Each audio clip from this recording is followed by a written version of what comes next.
Hola, ¿qué tal? Estamos por iniciar nuestro programa. Este es un inicial en Facebook.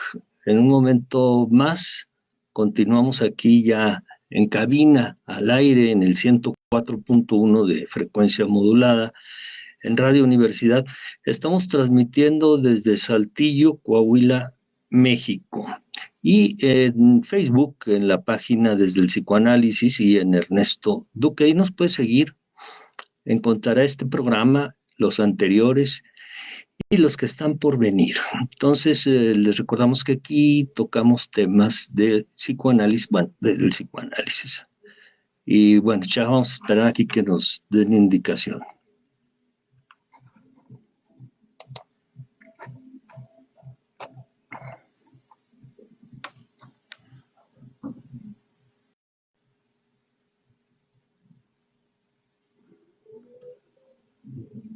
Hola, ¿qué tal? Muy buenas tardes. Bienvenidos a su programa Desde el Psicoanálisis. Les saluda a su amigo Ernesto Duque Padilla. Escúchenos todos los miércoles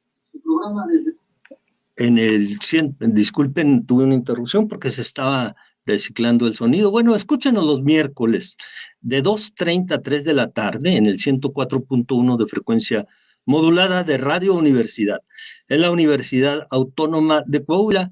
También nos puede seguir en vivo a través de Facebook. Y bueno, pues este espacio pretende ser un encuentro para facilitar la comprensión humana desde el psicoanálisis. El día de hoy vamos a hablar sobre multihomicidas y supremacistas. Tendremos un enlace a Buenos Aires con Alberto Ladoña, él es psicoanalista.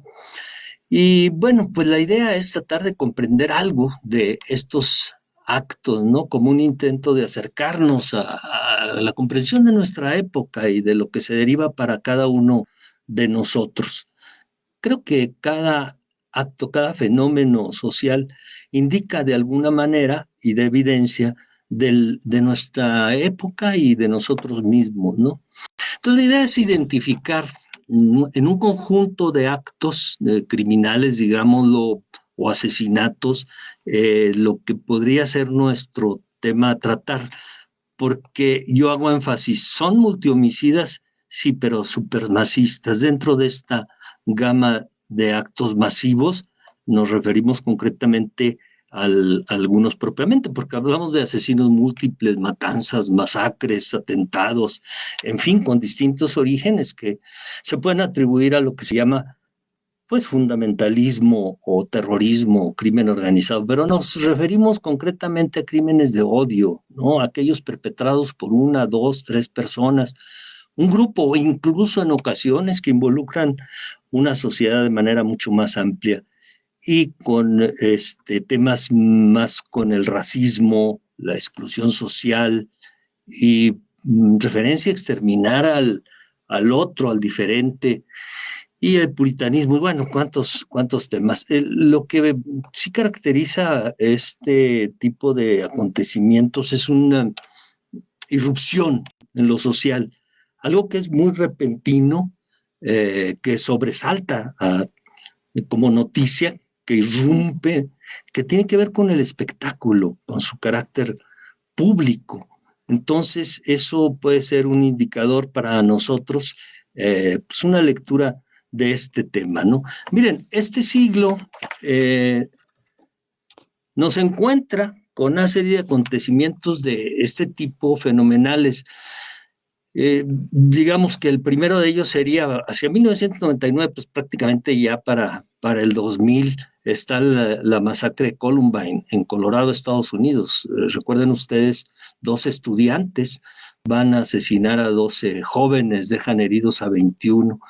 Es considerado como el más letal en toda la historia de Norteamérica. Está en algún documental y además la película Elephant de 2003. Luego tenemos el de 2007, el tecnológico de Virginia, donde un joven subcoreano también irrumpe armado y logra 33 muertos, dejan 29 heridos. Luego tendríamos que hacer referencia a la masacre de Oslo en Noruega, con Anders Behring Breivik, ese señor no está tan joven, que armado también pone unas bombas cerca del centro de gobierno y mata a 8 personas, pero luego en la isla de Utoya, donde estaban reunidos 600 jóvenes de las juventudes socialistas, irrumpe, pero deja más de 77 muertos. Entonces, bueno, hay más atentados. Está luego la matanza de Aurora en aquel cine, ¿se acuerdan? Con la película Batman, se deja 12 muertos, el Joker que va contra Batman. Y luego tenemos el atentado de Boston en 2013. En fin, estos los podemos seguir. Yo quiero aprovechar para comentarles que el tema de Noruega, de Anders Breivik, yo lo trabajé en este texto, que es el racismo, sus raíces, es absolutamente inestripable. Es un libro de editorial Artefactos. Quien estará con nosotros en un momento es el director de esta editorial, y aquí trabajé el tema, se titula Una lectura del texto Héroes, asesinato masivo y suicidio de Franco Bifo Berardi. En este texto hago referencia justamente al texto de Bifo, que también tendría que recomendar, y luego tenemos otra publicación también de Artefacto, que es El salto épico o la inclinación a la Jedi, de Feti Lama. Y luego está por salir un libro que se titula Pasaje al acto, Acting Out, salto épico, ¿qué relación? Ahí encontramos varios trabajos, como el de Carmen Cuellar, ¿cuál relato organiza la acción? Así se titula su texto. Otro de Claudia Weiner, que es Atentado de Tokio 1995, y de Alberto de la Doña, que se titula ¿Eran dos o era uno? Uno que incluye a dos. Y bueno, que esto nos sirva de introducción para presentar a Alberto de la Doña. Él es psicoanalista, miembro de la Escuela Lacaniana de Psicoanálisis y director de la editorial Artefacto. Ya está con nosotros en la línea. Alberto, muy buenas tardes. Muy buenas tardes, Ernesto. ¿Cómo estás? Bueno. Un saludo para ti y para tu público. Gracias por acompañarnos. Este proyecto nace platicando con Alberto de esta conveniencia de extender algunas cosas del psicoanálisis, aprovechando estos medios, y ahora que nos brinda la oportunidad, con mucha gratitud lo reconocemos. Alberto, bueno, pues este es el tema, tenemos estas referencias bibliográficas y mucho por platicar de estos actos irruptivos, como lo mencionaba hace un momento, y que bueno, hemos estado trabajando de alguna manera en Artefactos. Bueno, no sé qué lectura podríamos o tenemos hoy en día desde el psicoanálisis de este tipo de acontecimientos. Bueno, mira, desde el psicoanálisis lo primero que podríamos decir es que se trata de actos que ponen de manifiesto la debilidad de quienes lo hacen, porque ellos se arrogan la supremacía, se arrogan el poder disponer de las vidas ajenas, sobre el texto de que estas vidas pondrían en peligro su propia presencia en el mundo. Entonces, de entrada, tenemos una dificultad.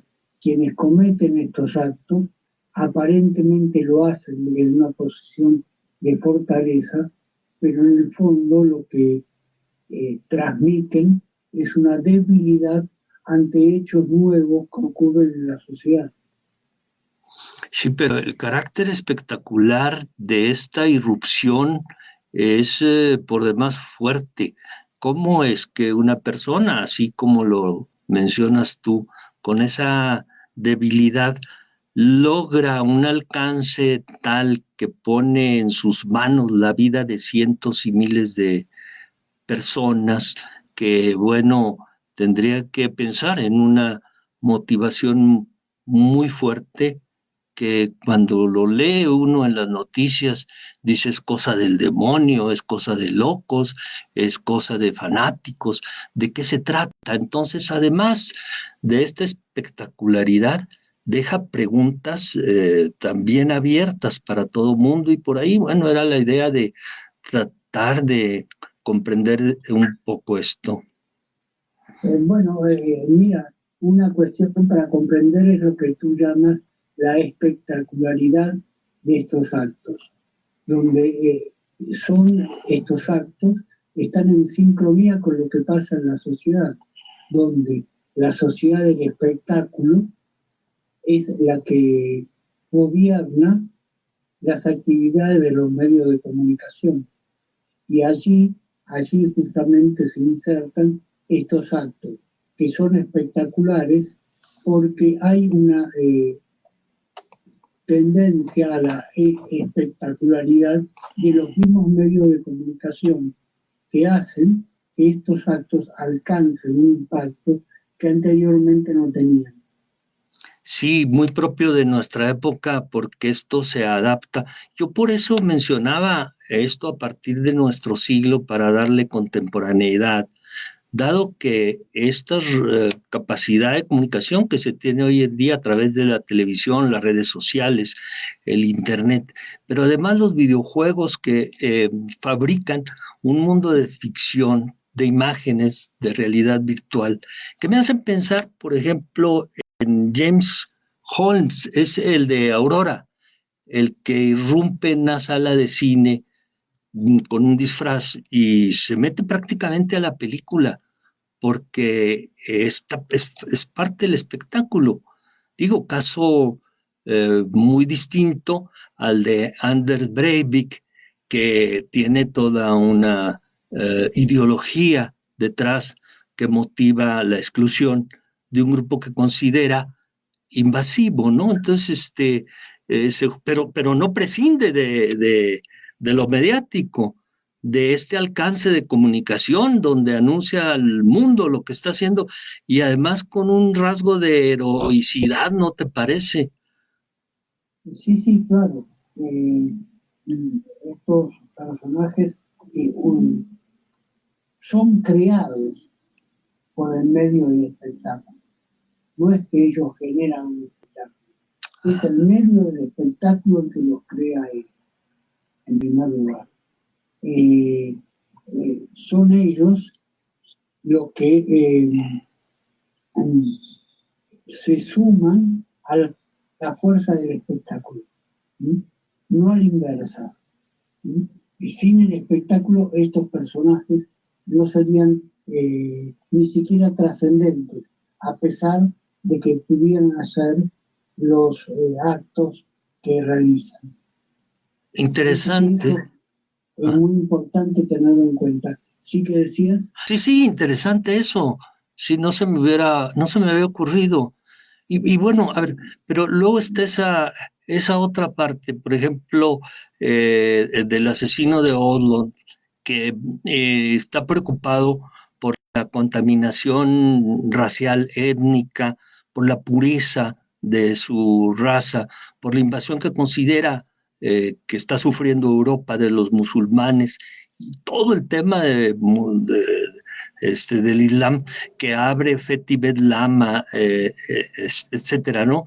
Donde toman una fortaleza enorme los temas sociales de racismo y exclusión,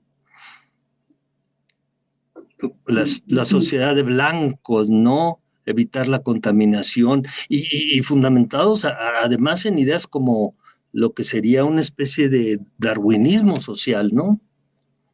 exactamente, pero es ahí donde demuestran su debilidad, porque ellos, frente a lo que consideran la invasión blanca, la invasión musulmana en Europa, lo que hacen es colocarse en una posición de aparente fortaleza, pero son débiles, débiles porque tienen miedo de la apertura que puede haber en algunos lugares de Europa ante culturas que son diferentes. Y el hecho de que esas culturas que son diferentes ponen en tela de juicio los principios de esta superioridad blanca que pretenden instalar. Eso es muy claro en lo que tú comentas de hoy. Sí, y yo lo veo como un riesgo para nuestro tiempo por la movilidad migratoria que hay.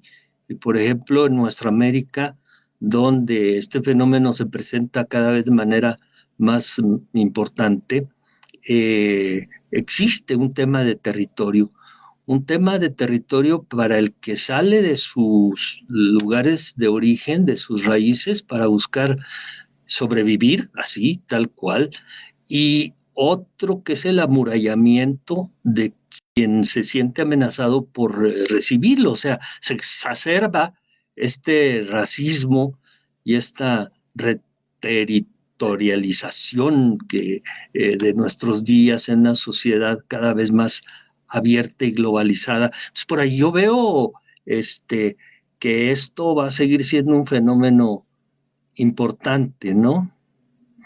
Yo sí tengo entendido que sí, porque como tú dices, las inmigraciones están a la orden del día en nuestra América Latina, desde el sur hasta el norte.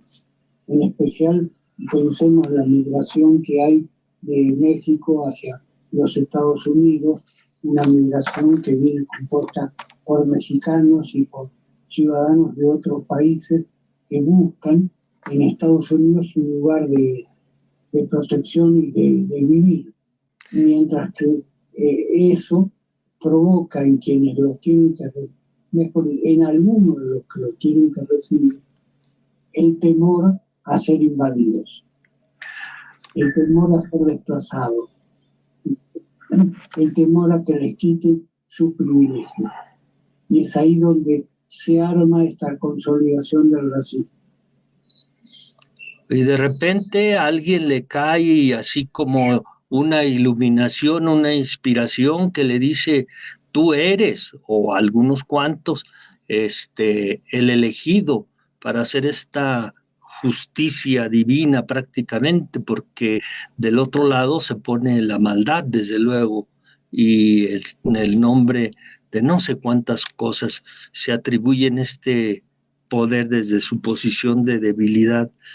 Alberto, ¿podrías adelantarnos algo sobre tu, digamos, artículo o capítulo del próximo libro, el texto que se titula ¿Eran dos o era uno? Uno que se incluye a dos, parece referido a la masacre del maratón de Boston. Exacto.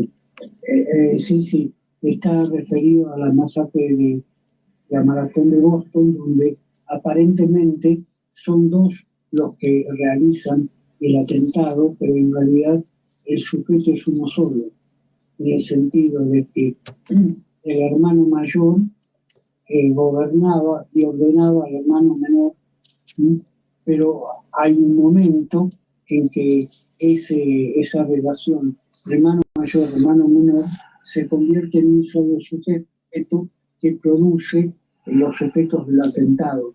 Lo que trato de estudiar es justamente esa construcción de dos que eran uno y de uno que estaba compuesto por dos.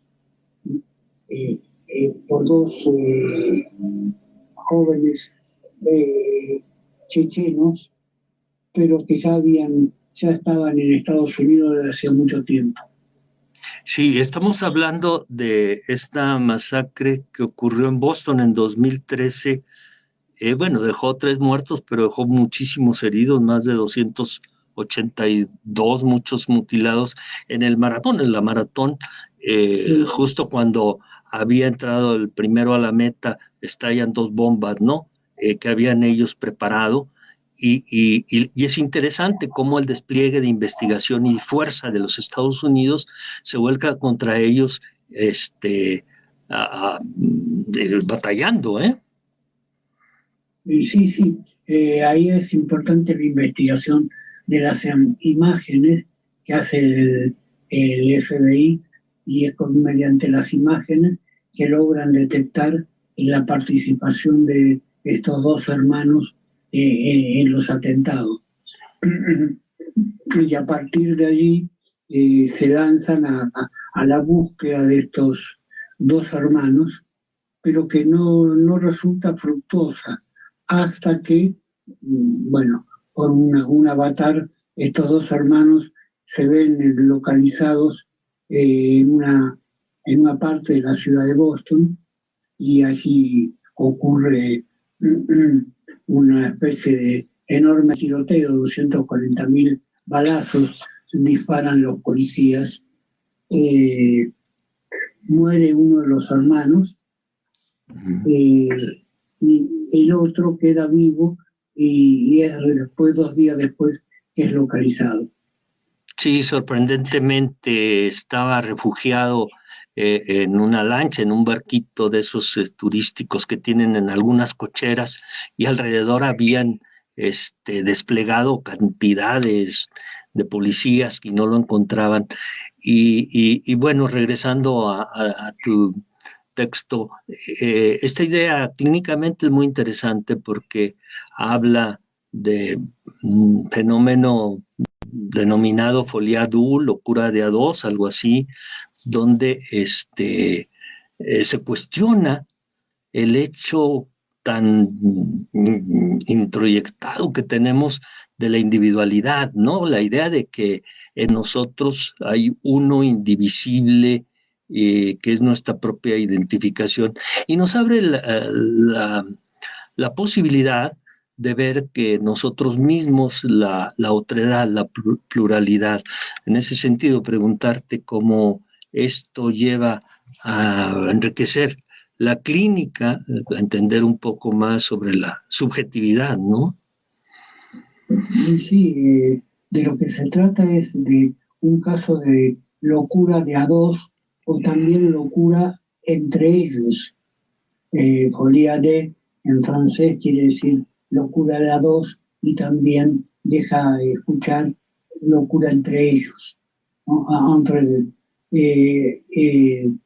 Entonces, ahí tenemos una locura compartida que va cambiando de papeles, donde durante todo un primer momento es el hermano mayor quien gobierna la locura de los dos, y después es el hermano menor que toma a su cargo la locura hasta el momento en que va a ser capturado en este pequeño barquito, como tú dices. Sí, y bueno, hay cosas que comparten algunos de estos masacres que yo he mencionado, y hay cosas que los distinguen, ¿no? El hecho de la cantidad de personas siempre llama la atención. ¿Por qué no es lo mismo el asesino solitario, heroico, o dos o tres, que un atentado que involucra a una sociedad, digamos, que tiene una filosofía, una identidad religiosa, y eso ha llevado a interpretaciones de mucho rechazo, sobre todo por el Islam, cuando se piensa en el terrorismo así con esa palabra como encarnación de la maldad, ¿no? Entonces, Fethibe Lama lleva en su texto El Salto Épico la pregunta de cuáles son los resortes que mueven ese momento en el que alguien decide, por ejemplo, enrolarse. O sea, que a pesar de que haya una comunidad donde se alberga a cada uno de esos participantes, siempre hay un impulso que representa un salto de cada uno de ellos para pasar a una actividad de este tipo, que es poco estudiada, Alberto. Yo creo que la contribución de Artefactos ha ido en este sentido, ¿no? Desde la publicación del texto de Fethibe Lama hasta estos otros dos libros. Sí, exactamente. Tratamos de entender cómo es que alguien pega un salto que lo conduce a la violencia y al sacrificio. Se trata de estudiar eso en cada contexto, en cada situación, porque cada uno de estos actos son en sí mismos particulares, son singulares. no se repiten de uno a otro, aunque parezcan que fueran actos similares. Bueno, eso nos abre una vía precisamente para la clínica psicoanalítica que trata de enfatizar en esto, en el caso por caso. Alberto, pues te agradezco mucho la participación. También, bueno, recomendar la adquisición de estos textos en Buenos Aires, desde luego con Alberto Esladoña, con Claudia Weiner, con Rodolfo Bergerot, con Diego Arizpe en Rosario, Diego García, en México, pues aquí en Saltillo conmigo, con Rebeca González, con Carmen Cuellar en Querétaro. Y bueno, pues nos estaremos viendo en la próxima, Alberto. Bueno, muy bien, muchas gracias. Espero que haya estado a la altura de la solicitud de tu espectadores. No. Nos vemos en la próxima. Un saludo muy grande. Un abrazo, muchas gracias. Hasta la próxima. Y bueno, pues aquí regresamos con ustedes ya, pues prácticamente para despedirnos. Estamos por finalizar nuestro programa desde el psicoanálisis, el día de hoy con multihomicidios. La próxima ocasión estaremos muy probablemente hablando de alucinaciones. Tenemos por ahí un programa que ya está pregrabado también con Alberto Ladoña, y luego estará también con nosotros Carmen Cuellar. Carmen está en Querétaro y también pertenece al grupo de editorial Artefactos, y con ella vamos a hablar de hijos en adopción. Este acontecer tan importante que creo yo, de entrada se los digo, no es un acto distinto de la maternidad biológica. Desde mi punto de vista, toda maternidad, toda paternidad implica una adopción. Bueno, pues ese va a ser nuestro tema. Nosotros nos despedimos ya de nuestro auditorio y también de nuestro público de Facebook. No se les olvide, de Facebook, no se les olvide darle like a nuestra página para que puedan recibir notificaciones de cuando estamos transmitiendo en vivo. Bueno, pues se despide de ustedes Ernesto Duque Padilla, y este es su programa desde el psicoanálisis en el 104.1 de frecuencia modulada de Radio Universidad Autónoma de Coahuila.